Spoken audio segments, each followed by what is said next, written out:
something bad. And this is far from the truth. And then you have Muslims as well who've taken the word into two extremes. So you have a group of Muslims that will not even mention this word. And then you have a group of Muslims who are constantly using this word and taking it into a situation where it doesn't mean that. That is not the context. Right? We understand that our religion is a religion of moderation. So we need to understand what this word means. So, and we're going to examine this word under the story of Maryam alayhi salam. So there is a surah in the Quran, right? Surah to Maryam. Okay? Now this surah, it's a very important surah. Why? Because it discusses the story of Maryam alayhi salam. Now, how exactly did Maryam alayhi salam sacrifice everything, and how Allah subhanahu wa ta'ala chose her to be one of the women who have the highest and loftiest position in this world and in the akhirah. وَاصْطَفَاكِ عَلَى نِسَاءِ الْعَالَمِينَ, that we chose you over all of the women of the world. This was the status of Maryam alayhi salam. So her story was that her father, right, was Imran. Imran, he was the Imam of Baytul Maqdis. Yes. So Maryam's father, right, his name was Imran. So he was the Imam of Baytul Maqdis. Okay. So they were residing in the Holy Land, right, Baytul Maqdis. Allah subhanahu wa ta'ala mentions Baytul Maqdis numerous times in the Quran. Right? After Makkah, Medina, Baytul Maqdis is considered the holiest of places. Right? This is where the vast majority of prophets, they came to Baytul Maqdis. So it's a very blessed place after Makkah, Medina. So Maryam alayhi salam's father Imran, he was the Imam of the Masjid. Right? And they made dua to Allah subhanahu wa ta'ala. Allah subhanahu wa ta'ala mentions this in the Quran. They made dua that whatever issue I have, I'm going to make that issue waqf. I'm going to make that issue waqf for the masjid. That this child will be exclusively for the masjid, will serve the masjid. Right? So when she gave birth, it was a female. Now typically, the children that would serve the masjid, they were males. So Allah subhanahu wa ta'ala speaks about this, that Wallahu a'lam bima wada'at. Allah subhanahu wa ta'ala very well knows what her mother gave birth, what kind of child her mother gave birth to. So Maryam alayhi salam, she grew up in a very pious environment. The caretaker, now remember, the father had passed away. Maryam alayhi salam's father had passed away. Her caretaker was Zakaria alayhi salam, a prophet. How did he become the caretaker? Because his wife, Zakaria alayhi salam's wife, she was the khala, she was the aunt of Maryam alayhi salam. Okay. So when Imran passed away, it was decided that someone needs to take care of Maryam alayhi salam. And they drew lots. Right? Qurandazi unhone kiya. So in that time they would draw lots by taking, the reed pens, जो कलम इस्तेमाल किए जाते हैं ना पाकिस्तान में, कलम जो लकड़ी के होते हैं. So ये लकड़ी के कलम जो है, इससे वही लिखी जाती थी. Right? They would use these pens to write wahi, the Tawrat.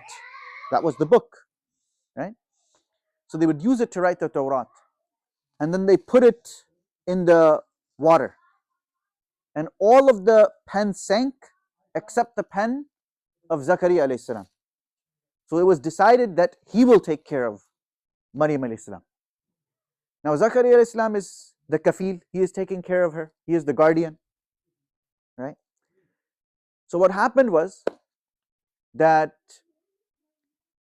he noticed that she has fruits, off-season fruits in the room of Baytul Maqdis. Fruits that are not of the season, and she has them. So Zakaria alayhi salam asked that, Anna laki hadha, where did you get this? Allah subhanahu wa ta'ala mentions this, that where did you get this? Where did you get this fruit? This fruit is off season. And she said that, Allah subhanahu wa ta'ala provides. Allah subhanahu wa ta'ala is Razzaq.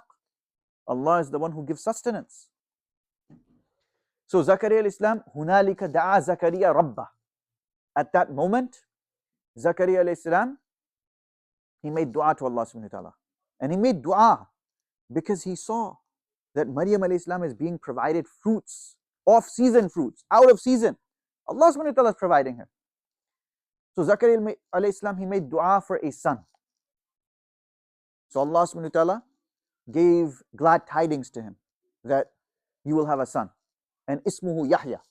His name will be Yahya. Why was his name Yahya? His name was Yahya because ultimately he would be martyred. Right? He was killed, he was martyred. He became shaheed. Right? The Jews, they killed him. And Yahya means to be what? To be alive. So what is our belief about those who die in the path of Allah subhanahu wa ta'ala? They are alive, right? They are alive. And they are being sustained by Allah Azza wa Jal. So Yahya alayhi salam is alive, right? In the Akhirah, he is alive. The Shuhada, all martyrs, they are alive because they died in the path of Allah subhanahu wa ta'ala. Now Maryam alayhi salam, the story continues, where Maryam alayhi salam, she is visited by Jibreel alayhi salam. And Jibreel alayhi salam tells her that she became afraid, that don't be afraid. It has been decreed that you will have an issue. And this issue is going to be Mubarak. He is going to be a very important personality. So she said that, how is this possible? وَلَمْ يَمْسَسْنِي بَشَرٌ. No one has touched me. How is it possible? So she knew Maryam alayhi salam is not someone that was just sitting in the masjid, unaware of what's going on in the world. No, she knew that there has to be a relationship between a husband and wife. So she was aware of this. So she said that, how is this possible? وَلَمْ يَمْسَسْنِي بَشَرٌ. No one has touched me. So then Jibreel alayhi salam said, this is the decree of Allah. So now Maryam alayhi salam, she begins to show. And one person noticed, and he looked at her and he said, no, this is Maryam alayhi salam, it's impossible. How is this possible that Maryam alayhi salam would do something that is inappropriate and wrong? So one day he asked her, he couldn't hold himself, he asked her that, oh Maryam, do you know of any tree that grows without a seed? Do you know of any tree that grows without a seed? And Maryam alayhi salam said, no. So, but she understood what he was saying. And she kept quiet, she remained silent, that Allah subhanahu wa ta'ala is going to exonerate me. So now, Maryam alayhi salam, and I'm cutting a long story short, she is ordered by Allah subhanahu wa ta'ala to go to such and such place to deliver. And she goes and she delivers the child. She delivers the child. Then she is commanded by Allah Azza wa Jal that, because after delivery a woman becomes weak. So she's commanded by Allah Azza wa Jal that, shake the date tree. If we have seen date trees are very thick. She's a woman. A man can't shake a date tree. But Allah subhanahu wa ta'ala is ordering her that, no, shake this date tree. Shake it. Because, why? What is the lesson over here? What is the lesson that Allah subhanahu wa ta'ala is trying to impart? That we have to do our part, we have to sacrifice, and then we leave the rest to Allah Azza wa Jal. So Maryam alayhi salam, after delivery, she is weak. She is ordered by Allah that shake this tree. And then the dates fall and she replenishes her energy. Then she is ordered by Allah subhanahu wa ta'ala that now you take this child in front of the people. And she's afraid, she's anxious. There's no father. She's anxious. How am I going to face the people? Remember, this is someone who is well known throughout the lands. Well known throughout the lands. She was chosen to be the attendant in Baytul Maqdis. So everybody knows her.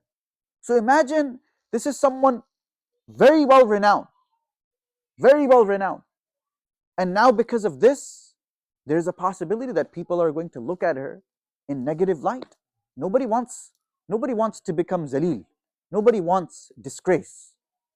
But the decree of Allah subhanahu wa ta'ala is such that when Allah subhanahu wa ta'ala wills honor for someone, even though disgrace is looming in the horizon, Allah subhanahu wa ta'ala will elevate that person. Allah will honor that person by means that you and I cannot even imagine. What were the means over here? What were the means? The means were Isa alayhi salam was given the power of speech while he was a baby. While he was a baby. So when she presented Isa alayhi salam, right, to the people, it was Isa alayhi salam who said that I am a Nabi. I am a Nabi. And he started to speak to the people. This is how Allah subhanahu wa ta'ala exonerates a person and elevates a person.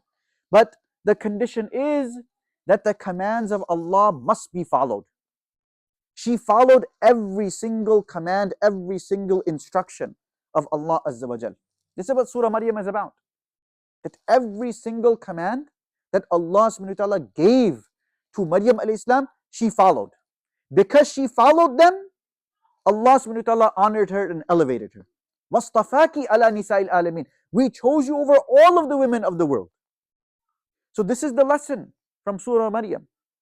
That if we follow the commands of Allah subhanahu wa ta'ala to the letter, we leave the rest to Allah subhanahu wa ta'ala. Allah subhanahu wa ta'ala will elevate us. Allah will provide for us from unimaginable means. Unimaginable means Allah Azza wa Jal will provide for us. And this is the guarantee of Allah. What does Allah subhanahu wa ta'ala say? وَمَن يَتَّقِ اللَّهِ يَجْعَلْ لَهُ مَخْرَجًا وَيَرْزُقُ مِنْ حَيْثُ لَا يَحْتَسِبُ. That whoever is God conscious, whoever is God conscious, whoever is cognizant of Allah Azza wa Jal, is always aware of Allah subhanahu wa ta'ala, is always aware of Allah Azza wa Jal. يَجْعَلْ لَهُ مَخْرَجًا. Allah will make an exit for that person. If he's in a difficult position, Allah will make an exit for him. And not only that, the second reward, وَرِزُقُهُ مِنْ حَيْثُ لَا يَحْتَسِبُ. Allah will sustain him from unimaginable means. This is the promise of Allah subhanahu wa ta'ala. But the condition is that we have to be God conscious. Taqwa should come from us. Allah is not going to give it for free. Jannah is not for free, my brothers. Jannah is not for free. If we think that we have a free ticket to Jannah, then we are delusional. It costs something. Jannah is going to cost us something. And Allah subhanahu wa ta'ala is telling us that it is going to cost you your nafs, your soul. It is going to cost you your effort. Then you get Jannah. Then your ticket gets punched. Otherwise, automatically, nobody is going to get their ticket punched. Even the Sahaba. There were Sahaba who were given glad tidings of Jannah. Did they stop doing a'mal? No, they did even more. They did even more. Abu Bakr had his ticket punched. Abu Bakr, you are in Jannah. Umar, you are in Jannah. Uthman, you're in Jannah. Ali, you're in Jannah. Abdurrahman bin Auf, you're in Jannah. Sa'ad bin Abi Waqas, you're in Jannah. Sa'id bin Zayd, you're in Jannah. Abu Ubaidah bin Jarrah, you're in Jannah. Talha bin Ubaidullah, you're in Jannah. All of them are in Jannah. Zubayr bin Awwam, you're in Jannah. 10. Did they stop or decrease their amal? No. they became even more worshipful. They became even more worshipful. So this is something that we need to get into our minds, that if we desire Jannah, if we desire sustenance and rizq, being God conscious, this is of the utmost, this is the most important thing. And we take the lesson from Maryam alayhi salam, who devoted every part of her being in obeying the commands of Allah Azza wa Jal. May Allah subhanahu wa ta'ala grant us understanding. Wa akhiru alhamdulillahi rabbil alamin. Jazakumullah khair.